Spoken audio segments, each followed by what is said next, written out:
last episode, hopefully, with the Fed 2. I did some more testing last night, trying to adjust the shutter. Very, very tricky. I don't know why. I don't even know if a better result can be achieved.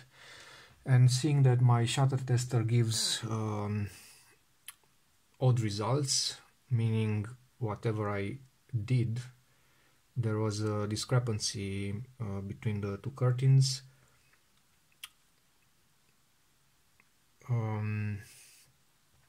Meaning that one was traveling faster than the other. I think the tester said the first curtain moved slower. On my slow-mo videos, the second curtain seemed to move a bit slower, so there were at odds, the results. So I decided to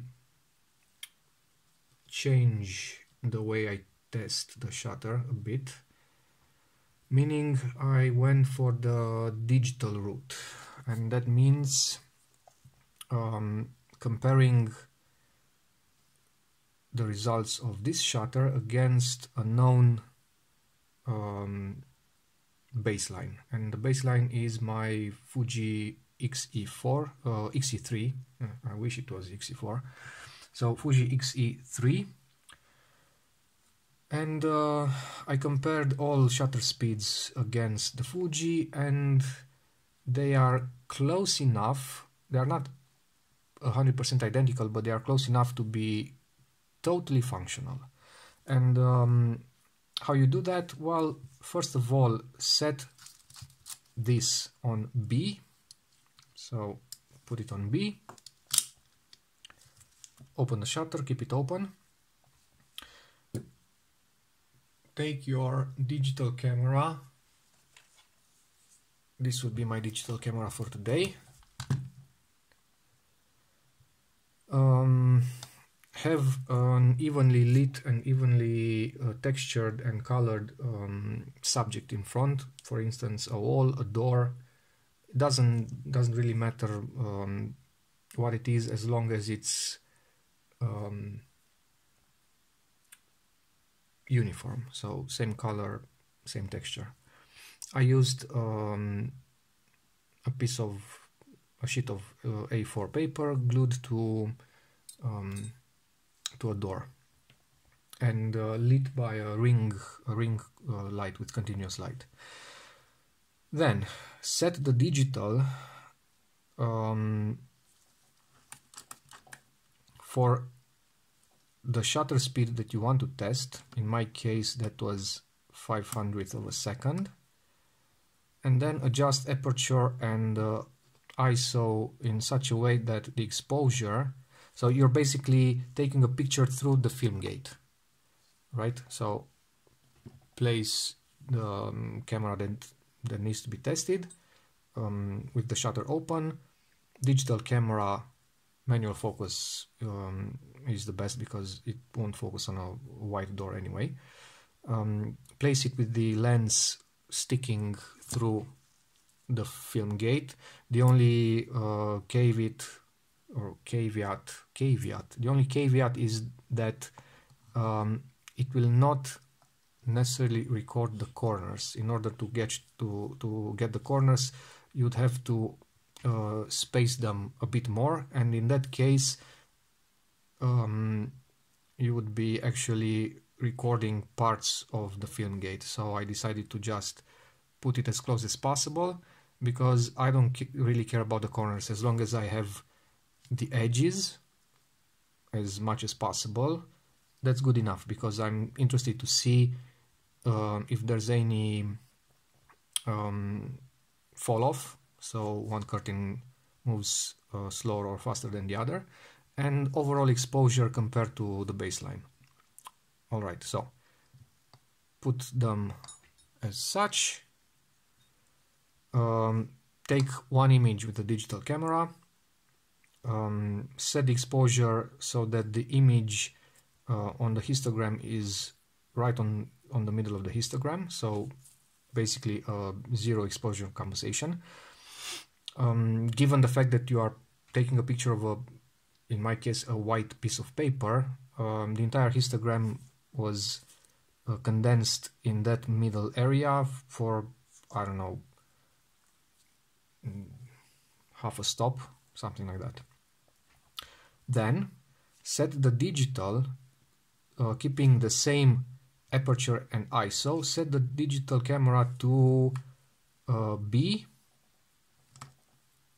and in my case, for some reason, I don't know why, I never cared for that, so I didn't really read the manual. B was in fact 1 second, but that's good enough for me. So set it to B or 1 second or any longer shutter speed. Close the shutter of the camera to be tested. Set it to that shutter speed that you used for the baseline, so in this case 500th of a second, and then push the release on the digital camera, push the release on the film camera.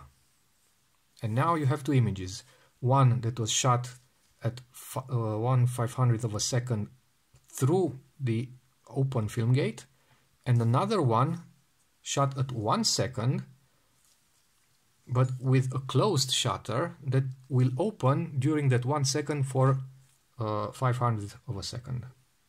I hope it makes sense. And then you compare the two images, and you will see the shift in the histogram, if any. Of course, it would be ideal to have no shift, so both histograms should look the same. There is a slight shift in my case. The FED slightly overexposes, although at 500th of a second I'd say it underexposes, so the 500th of a second is actually faster than that, but the shutter tester says it's a lot slower than that. The shutter tester says 300-ish, and that's weird, but because my main concern is to have a functional camera, so camera that can be actually used and I can take pictures with it, as long as the two cameras agree, that's perfectly fine with me.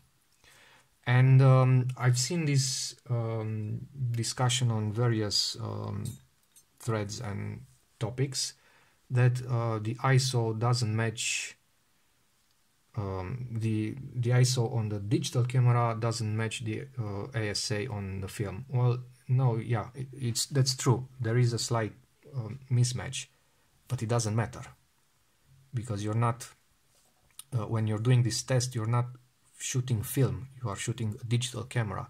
So if the two pictures look the same, that means the shutter speed is the same, because everything else remained the same, aperture and ISO. Alright, so that was the test. I concluded that it's as good as it gets, or at least as good as I can get it to be, and therefore the adjustments of the shutter have been finalized. And that being said, hallelujah, this is the last screw that I need to put back, if I can get it to stick.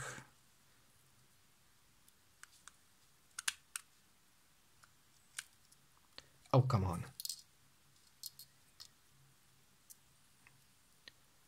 These screws are a total pain,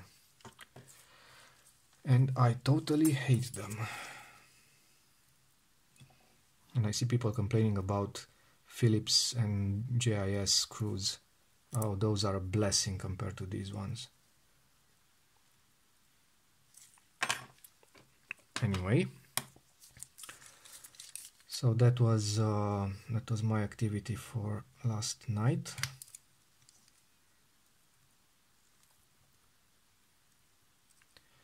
And as a side note about adjusting the shutter speeds, or better said the tensions of the rollers on the fed tools, these lock nuts,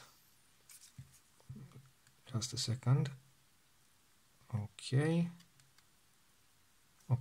these lock nuts only have 2 detents on each side, so that means you can only adjust them in half turns, which for a precise camera is a lot. Zorkis have 4 detents, Leicas have 4 detents. Some more evolved Zorkis, I don't know if it applies to the feds, but I don't think it does. Some more advanced or evolved Zorkis, Japanese Leica clones, they all have a ratchet system. So instead of a lock nut, they have a gear with teeth like a saw. So if that gear has, I don't know, 10, 15, 20 teeth, it means you can adjust the tension in a much smaller increment than these. Not that it would really matter. Okay, so we now have a theoretically functional shutter. This has been put back because the cam was wiggling around, and I also have to fix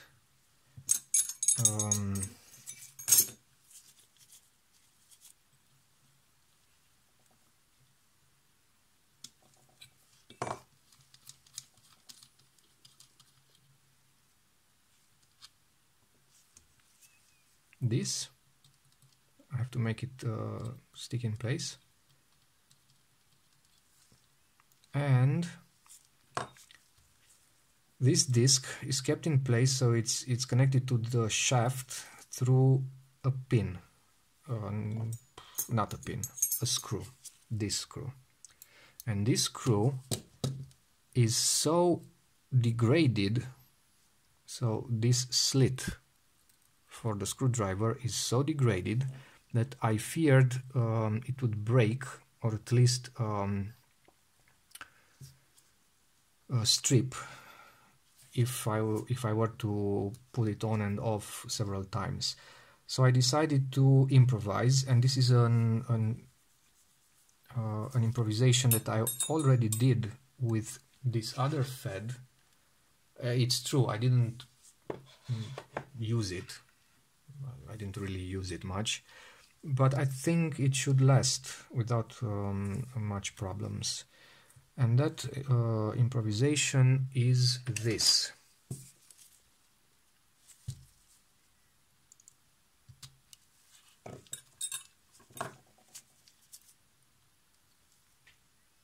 This is the tip of a wooden toothpick. So I took a toothpick, shove it in, push it really good and give it a little twist, so the inside of the gear would actually cut a thread in this. It doesn't really matter, but it's a bit more stiff, and then cut the ends. And I've seen this described in some repair articles as I don't know, a hillbilly way to fix a broken screw, because where will you get this screw? Nowhere.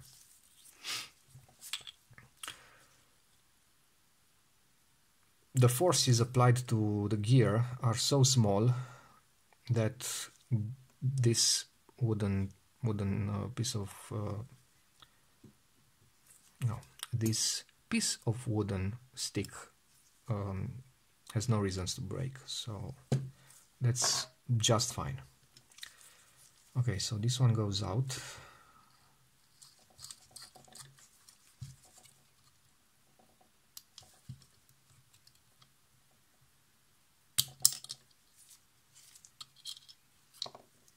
And this is the piece that I need to somehow glue in place because it's all wobbly.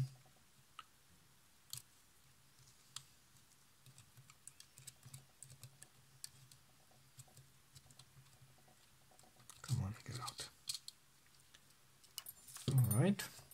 And because I have no super glue around, I did have one that I managed to lose.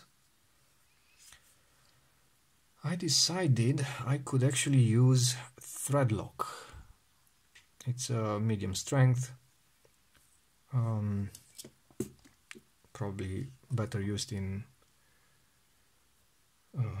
cars, but I don't see any reason not to use it here. I only intend to apply a very small quantity, maybe on the corners. No, on the sides, because this piece is one and the same with this round piece. If I put it on the corners, it might sip and stick here in between these two, and that will be a very big problem.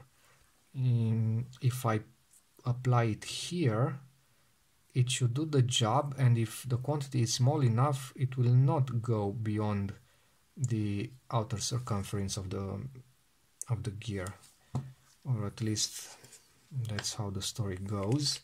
But I have no other better ideas, so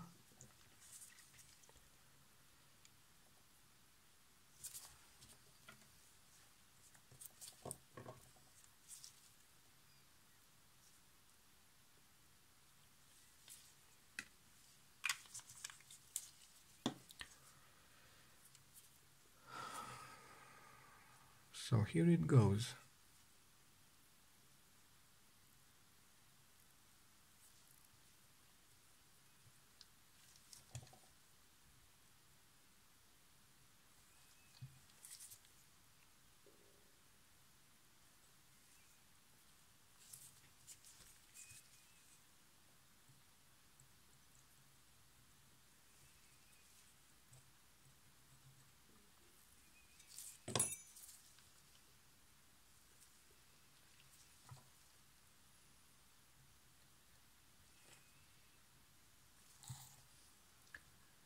I guess I'll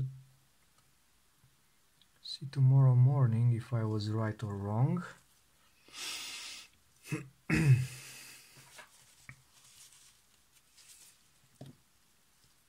If the shutter doesn't work anymore, it means I was wrong, and I will have a very bad day.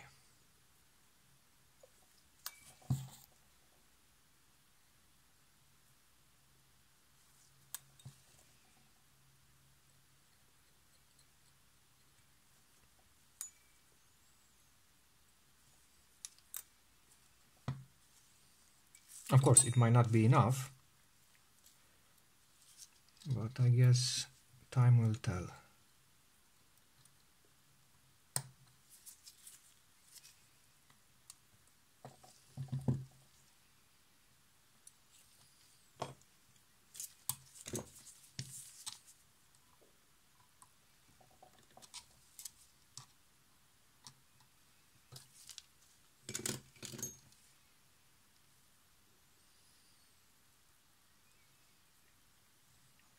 Okay, seems decent, I suppose. And now I should be able to replace this gear without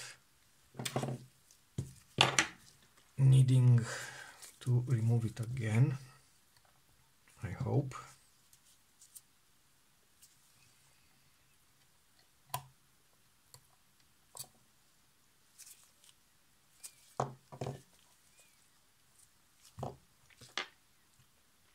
And I'm going to use this explorer to center it.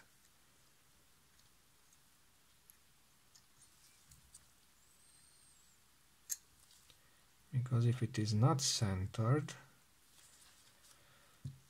other bad things will happen when I'll try to get this in.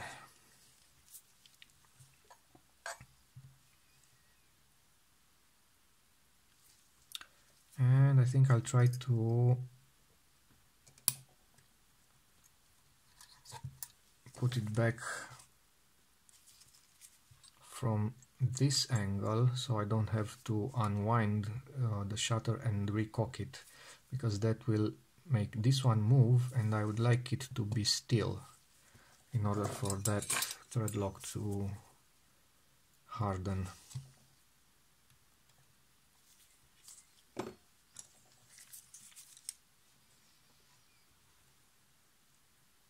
And this is about the last bit that I need to put back before the actual reassembly, with the exception of the film, the back plate that hasn't been cleaned yet, and I will also include a little part in this video with the actual removal of the locking keys. It's not a very difficult job. Come on, go, go, go.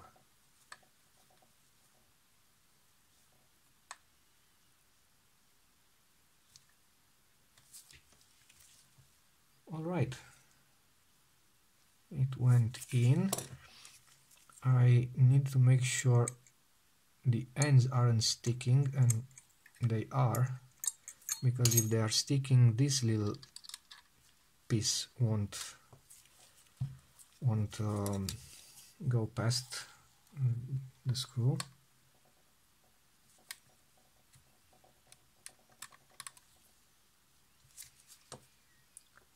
And maybe try a slightly larger screwdriver.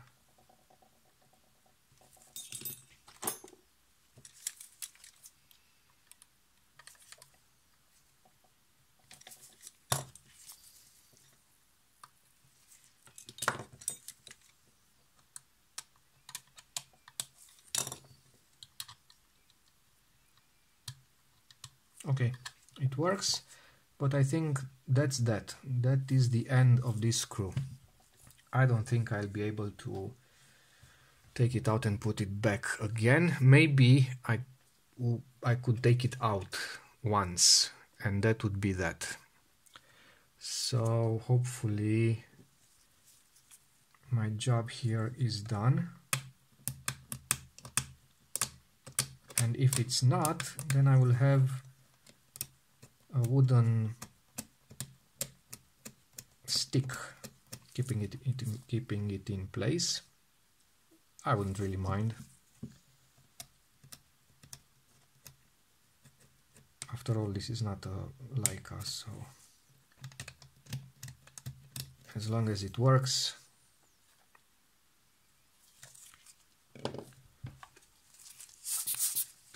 All right. Get this one back. It's on B right now. Get this one back.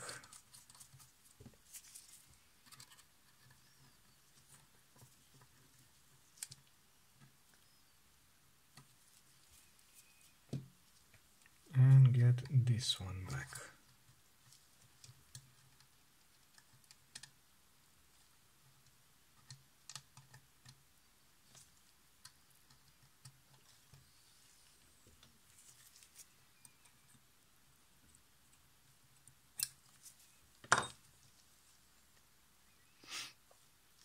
All right, so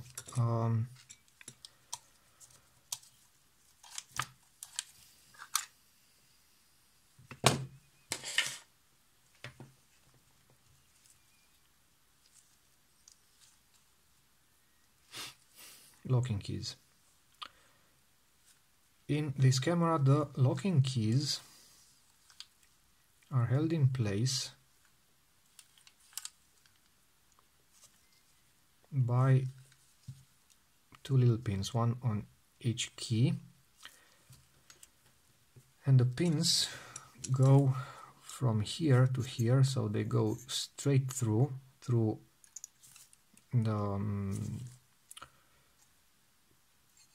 round piece, I don't know how to call it, and through this also round piece.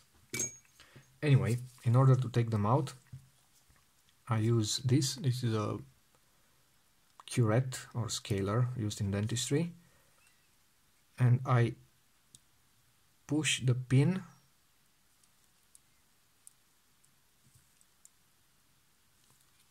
until it sticks on this side. And oh, this is a bit weird because they are recessed. And if they are recessed, how am I supposed to pull the pin?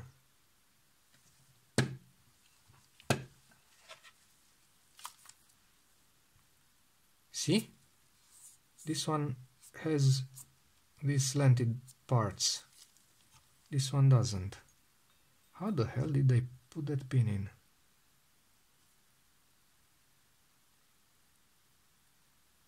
Huh.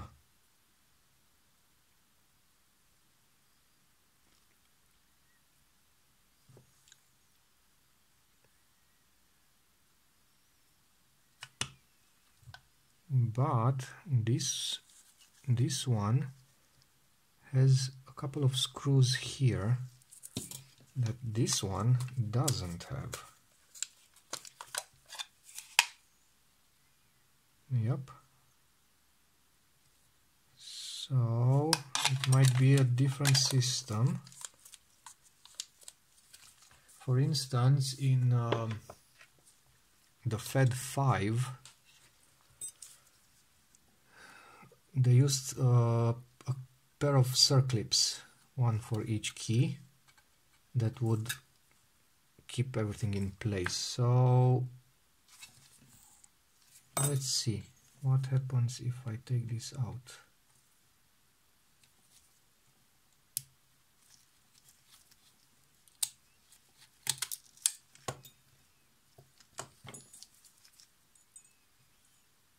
So one little grub screw,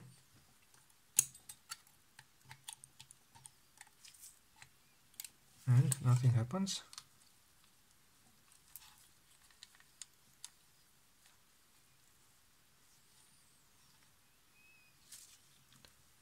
And this shaft has slots,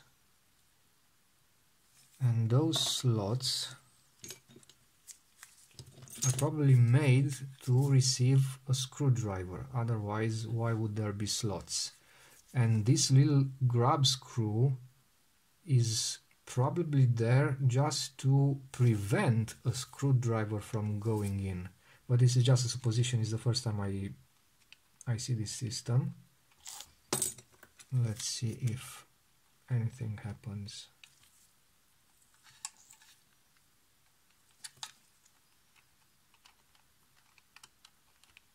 I think I need a bigger screwdriver.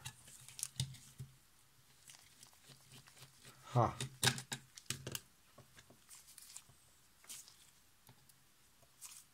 So this one comes out, and then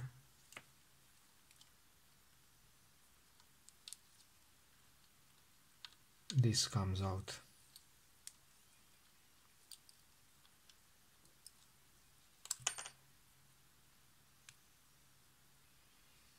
So you have one piece, a pressure washer pointing up, this washer, and a lot of rust. And on the other side you just have the key itself.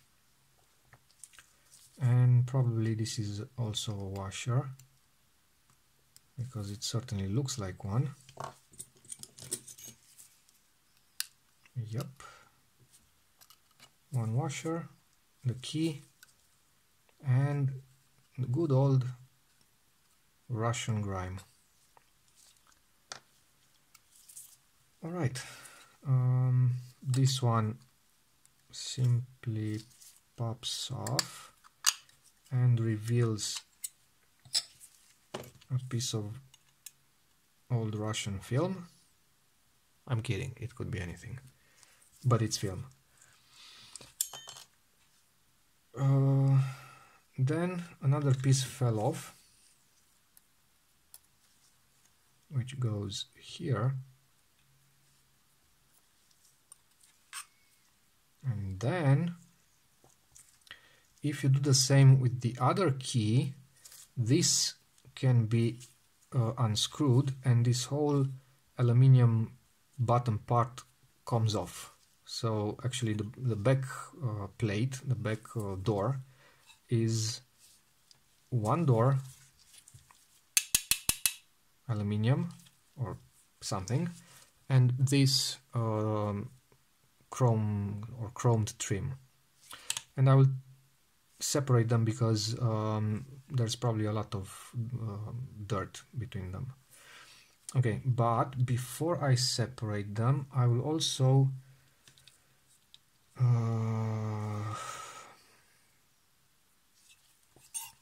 nah, I won't. I'll just separate them. So we have this one, and this one.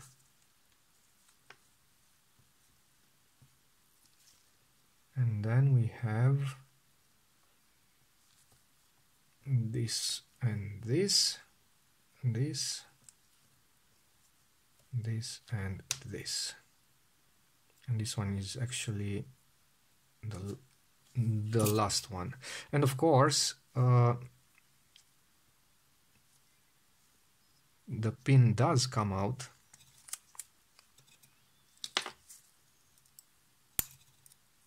If you pull hard enough, and these two pieces will separate. I'll see if I can clean them as they stand or not, but I'll probably separate them because there's a lot of rust here, and I'll just want to make sure they are nice and clean.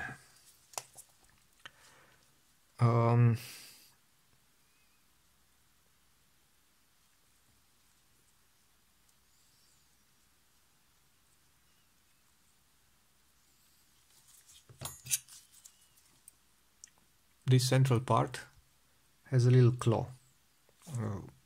It's an L shape metal band, and the reason is that it can only go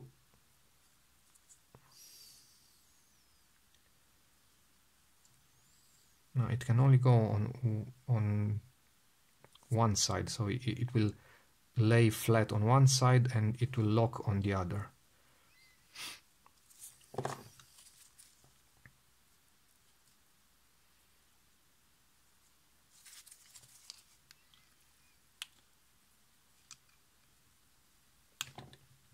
Okay, pin, Rusty McPin, and the 3 pieces. All right. So this is the locking key. A bit more pieces than expecting. This will be hand polished.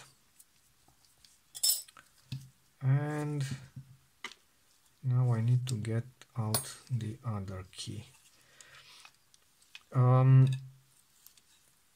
You can put them back in the wrong position, so this is now open.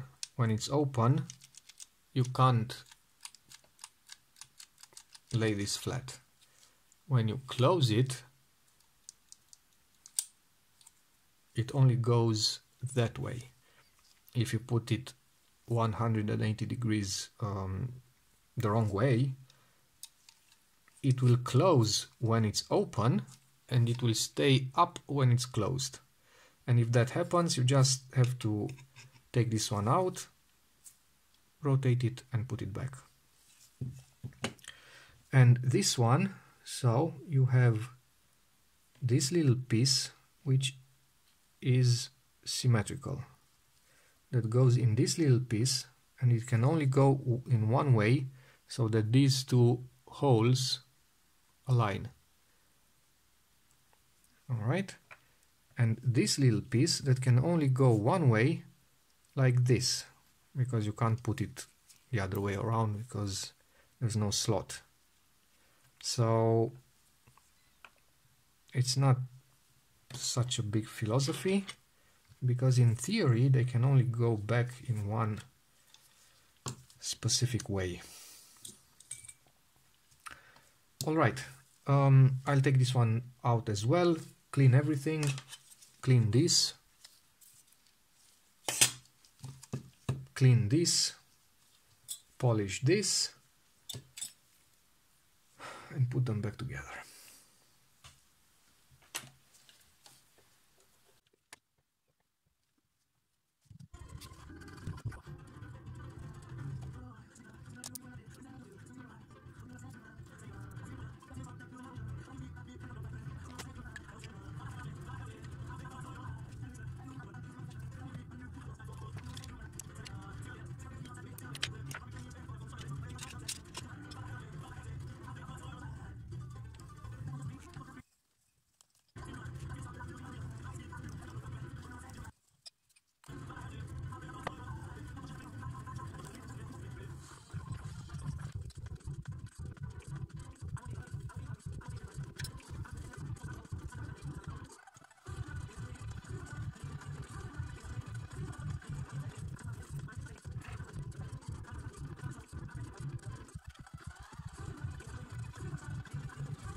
is one slight little issue with the diopter adjuster lens.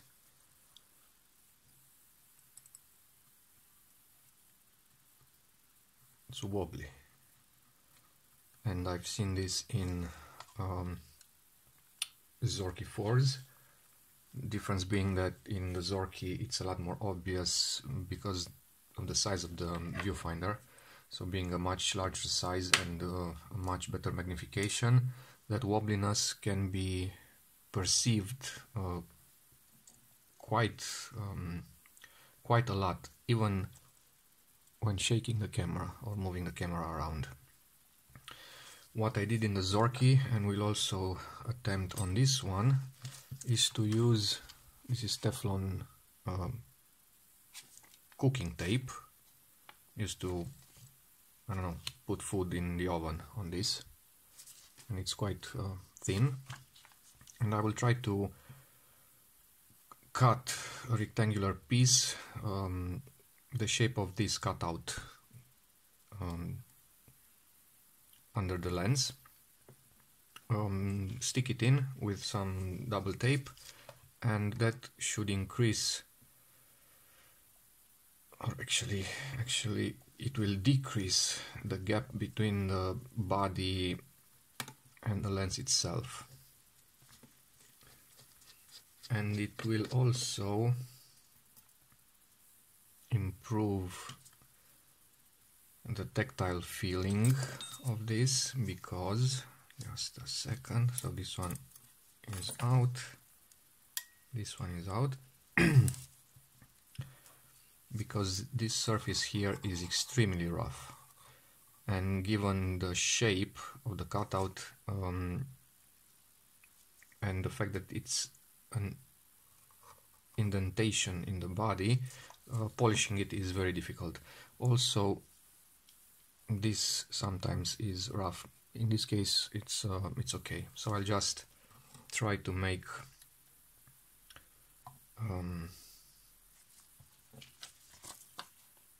the piece of Teflon, and judging by the amount of wobbliness, I would say I need 2 layers. Okay.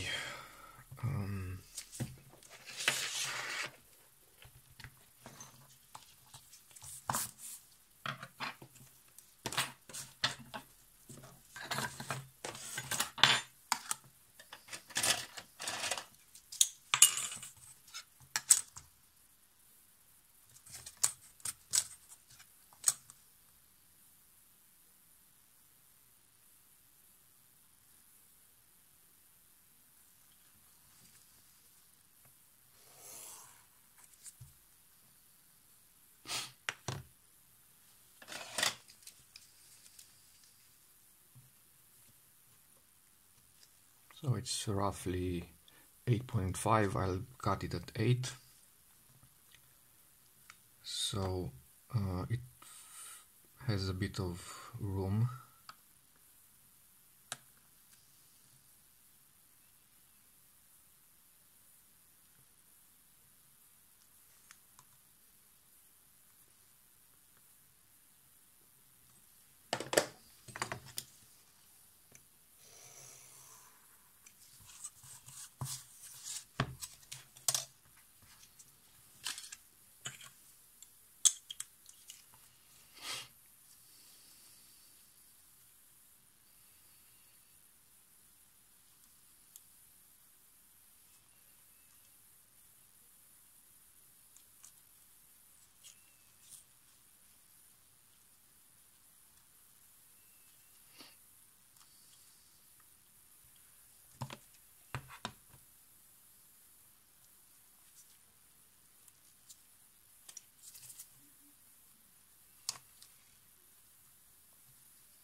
Not thin enough.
it's still wobbly.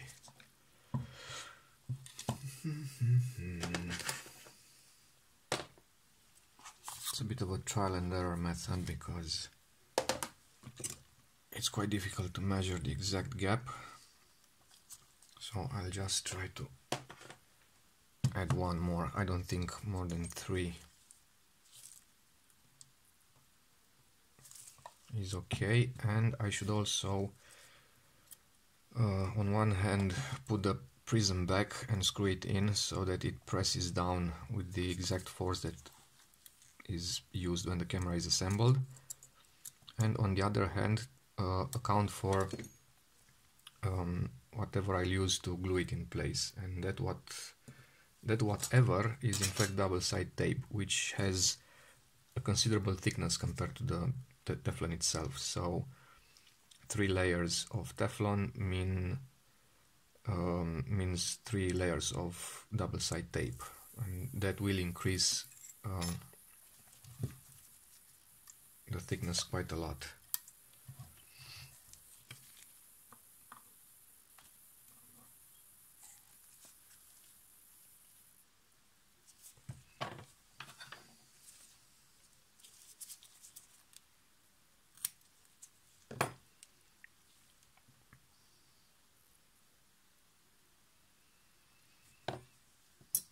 I could use only 2, one directly on the metal here, and the other one between this piece and this piece, or I could just use one here and put this one in between this fold. So make a sandwich of Teflon pieces. And I think that's what I'm going to try first. It doesn't have to be perfect, meaning that the wobbliness must be diminished, not necessarily gone altogether. If it's totally gone, it means it's a bit stiff, and if it's a bit stiff, this spring might not have enough power to return the lens to this position.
Right.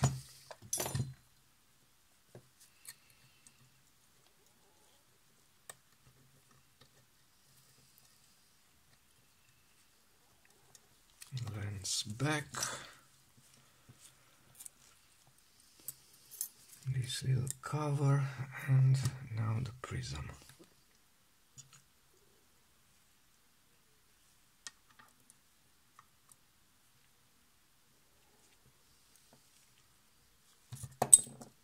Oh, god damn you.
these screws.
See?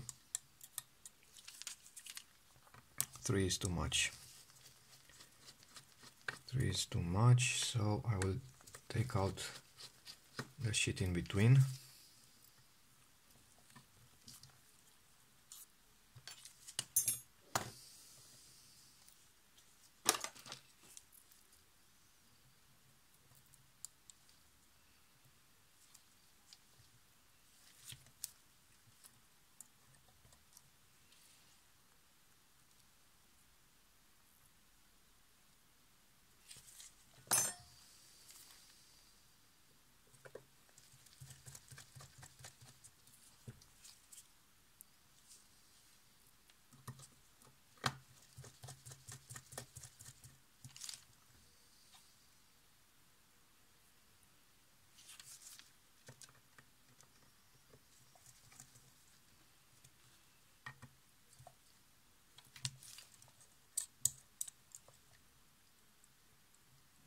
And now the wobbliness is almost gone and it works smoothly.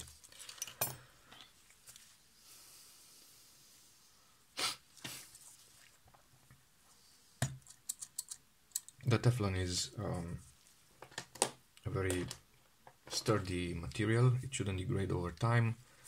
It shouldn't react in any way. So just put it there and forget about it. Nobody's gonna know. Alright, moving on with the last bits.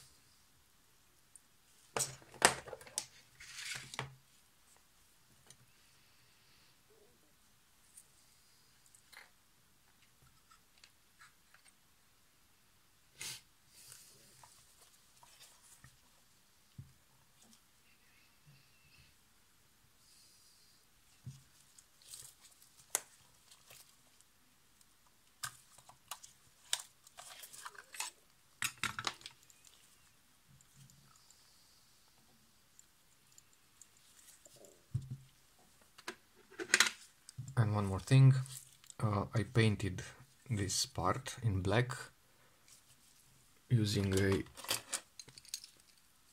paint marker.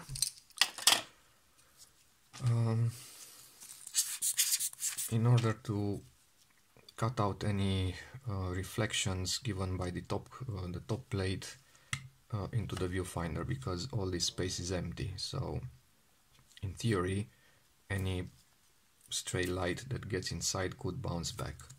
It's probably not going to have any kind of visible effect, but why not? It only took a couple of minutes. So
Okay, it's done.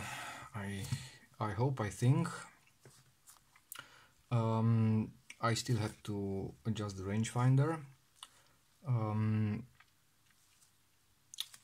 I replaced both this ring and this screw. Okay, in order to adjust the rangefinder, under this screw there's a hole, and through that hole you can access the little screw that's connected to the rangefinder arm. So under the bonnet, here you have that little prism, that transparent prism that's connected to an arm, and it can swivel around its pivot point. It can swivel like this, and it's pushed in by the rangefinder cam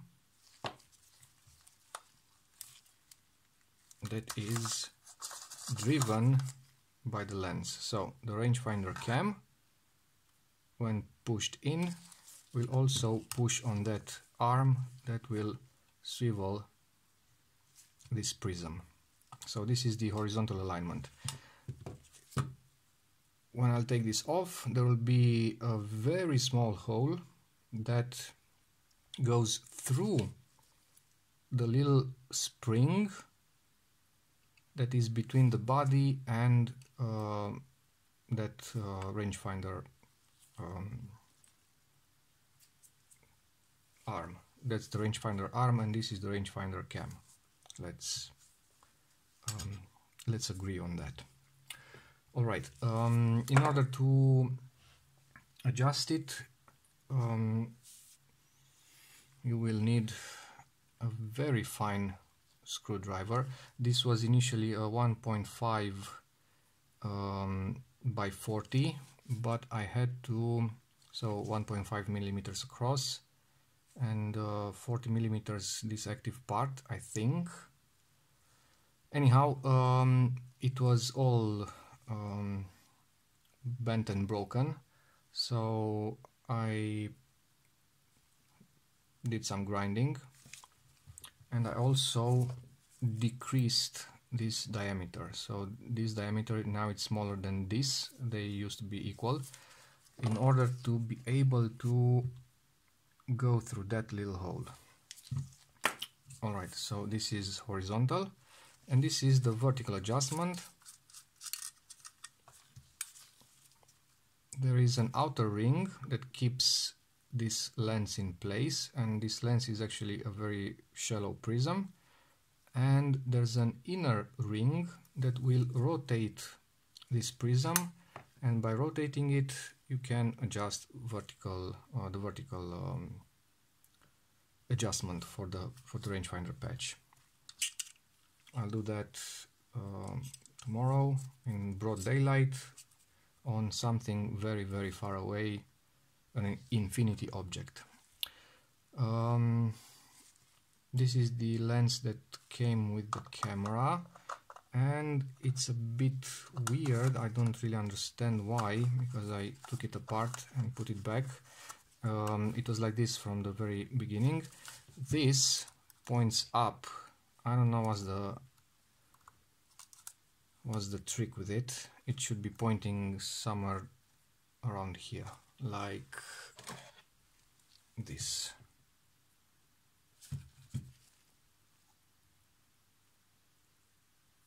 But it's not. This is a Industar, and this is a Fed. In fact, it's pretty much the same, almost the same lens. This is an Industar 10, I think, and this is the Industar 22.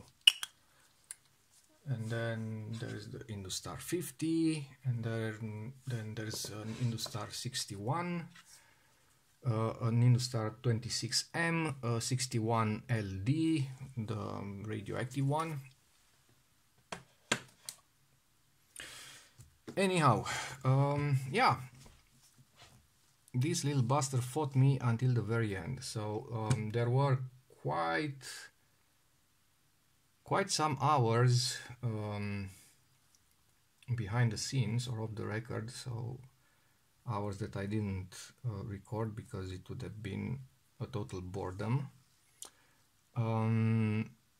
Most of them adjusting the shutter speeds, so adjusting the tension in the curtains. At the very end, I discovered that the shutter speed selector was not going down, so it was not sitting in some of these notches. So it would do B and 25, it wouldn't do 50 and 100, it would do 250 and 500, but only with the shutter dial in place. So if I was to take this out, the shutter shaft itself, so the piece, the trigger that actually descends and sits in those little slots in the control disc, it was fine, so I could change speeds, it would sit every single time, and it took me a bit to realize that the screw keeping the shutter selector disc, so the control disc, in place was not totally flush with the shaft, and while without this it was okay, with this on it wasn't okay anymore. And I think that when you put this dial on, it actually centers that piece, the control piece or the trigger piece, I don't know, it centers it around the central shaft, so there's no more room for it to clear the very little edges of the screw that were pointing out. Yeah, so I dremeled the hell out of it. Now seems to be working. It's going down in all slots.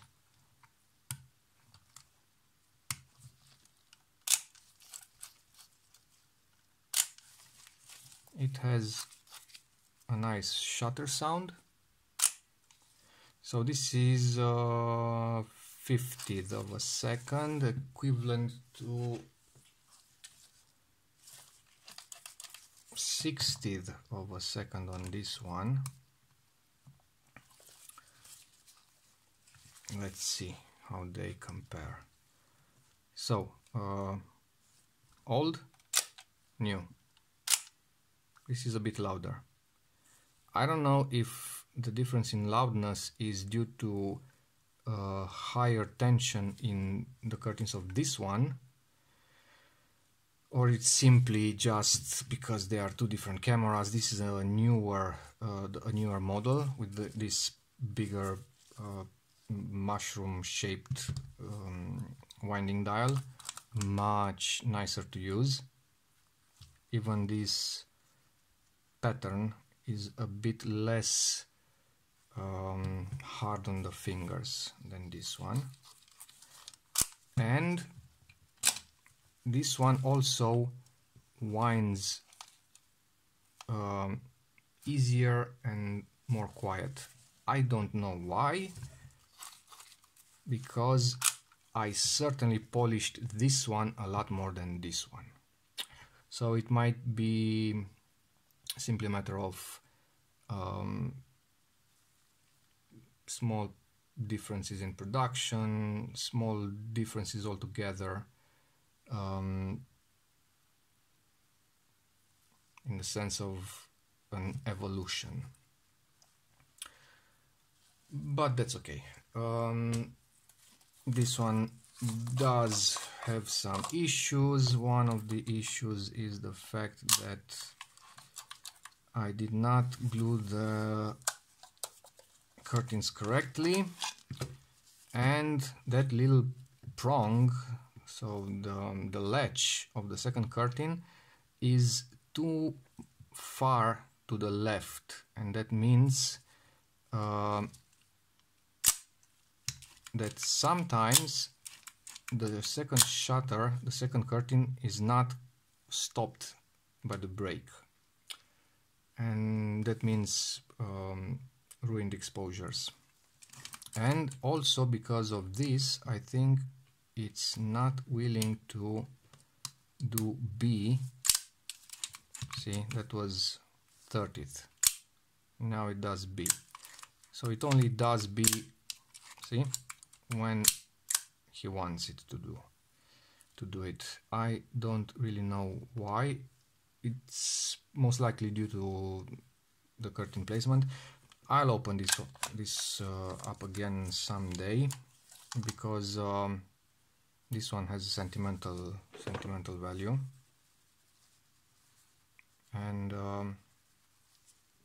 otherwise it is the smoothest Ruski camera that I have.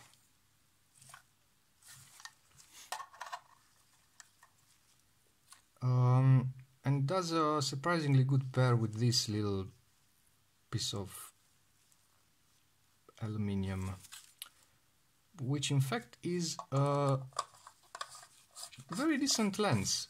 It's quite nice actually. It has a nice contrast, nice colors, ugly as fuck, but who cares? I mean, they are not particularly pretty anyway. I mean, you can't really compare this to this. No, you can't. Anyway, this was the story of the Fed.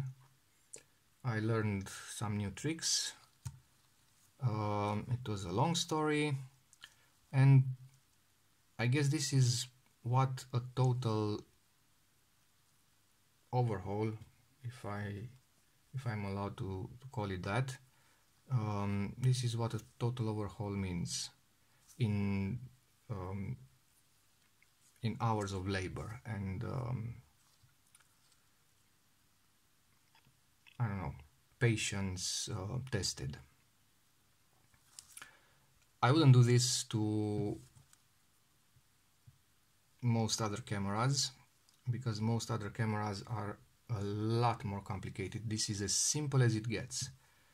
3 screws and 2 springs, and that's that.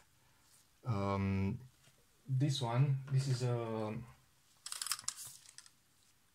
Nikon 3S. It's a clone, they say, a clone of the Leica 3A, I think. Almost as simple as the Fed, much nicer, much nicer.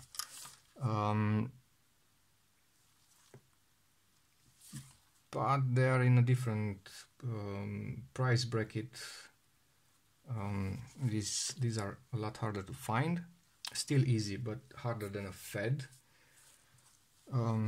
Smaller, lighter, the classic like a Barnack design. But this is a nice camera as well. It has its quirks. It's rugged, not so smooth, but it will do the job. Okay, thank you for your patience. Do leave a comment if you want. Questions if you have, I'll try to answer them. Don't take my methods and advice as written law, because it's not. I'm learning. I'm trying to get better at this. I'm trying to eventually be able to create the smoothest Fed around, at least. I'm sure there are people in this world that are true repairmen of Russian cameras. But I believe that without without changing parts, without manufacturing adjusted parts, you can't really get them to be as smooth as a Leica. even though the design is pretty much similar. All right, yeah, that's that. See you next time. Maybe another camera, another day, another challenge.